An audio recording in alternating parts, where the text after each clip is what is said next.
आणि देशभर जसं हे रामभक्तिमय वातावरण झालेलं आहे, हे भक्तिमय वातावरण सुरमयी करण्यासाठी आपल्यासोबत स्टुडिओमध्ये आहेत शास्त्रीय आणि सुगम गायक आणि अभिनेते श्रीरंग भावे. आपलं खूप खूप स्वागत आहे पुढारी न्यूज मध्ये. नमस्कार श्रीरंग, आपण हे वातावरण बघितलंय, देशभरात मूड आहे एक प्रकारचा, एक व्हाईब आहे. आणि विशेषतः अयोध्या नगरीचं जर आपण बघितलं तर राममय वातावरण झालेलं आहे. मला वाटतं तेच वातावरण वर्णणारं एखादं गाण्याने आपण जर सुरुवात केली तर. सर्वप्रथम पूर्ण भारतवर्षाला आणि मला वाटतं आपल्या सगळ्या पुढारी बघणाऱ्या सगळ्या श्रोत्यांना आणि सगळ्यांना मी या दिवशीच्या आजच्या पावन दिवसाच्या खूप शुभेच्छा. आणि खरं मंगलमय वातावरण झालेलं आहे. आणि अयोध्या नगरीचं आपण बघतोय सगळं वर्णन, आणि हेच वर्णन करणारं गदी माडगुळकर यांचं लिहिलेलं आणि सुधीर फडके यांनी संगीतबद्ध केलेलं सरयू तीरावरी अयोध्या हे वर्णन करणारं गीत सादर करतो.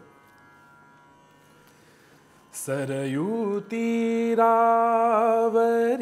अयोध्या मनु निर्मित नगरी, अयोध्या मनु निर्मित नगरी, अयोध्या मनु निर्मित नगरी.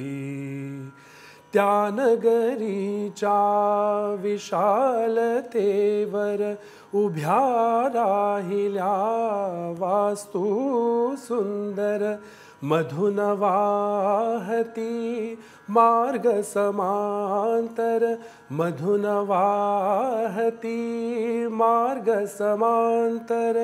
रथवाजी गज पथिक चालती, नटुनी त्यांच्यावरी ओ, नटुनी त्यांच्यावरी.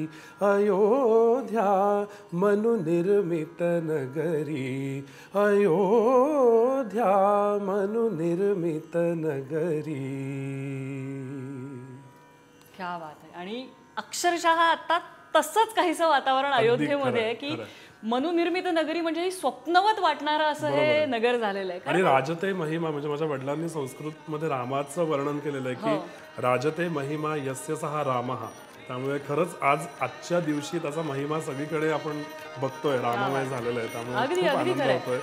प्रत्येकासाठीचा आपला राम असतो. म्हणजे काही जण म्हणतात राम आमच्यासाठी देव आहे, काही म्हणतात राम राजा आहे, काही म्हणतात आमचा राम काळा, काही म्हणतात आमचा सावळा, काही जण आपल्या कर्मामध्ये राम बघतात, आपल्या कामामध्ये राम बघतात. तुमच्यासाठी राम काय? माझ्यासाठी राम म्हणजे संगीत हेच माझ्यासाठी राम आहे. कारण माझ्या आईवडिलांकडून आणि गुरुजनांकडून जी संगीताची विद्या मिळाली आहे, आणि त्याचबरोबर म्हणजे खाणं आणि गाणं ह्या दोन्ही गोष्टी असतात. त्यामुळे मुळात म्हणजे प्रत्येक जसं तू म्हणालीस की राम आपल्याला वेगवेगळ्या गोष्टींमध्ये दिसतो, तसंच मला संगीतात स्वरांमध्ये आणि स्वराच्या साधनेत मला राम दिसतो. त्यामुळे त्याची आराधना करत राहणं आणि या रामकार्यात सहभागी होणं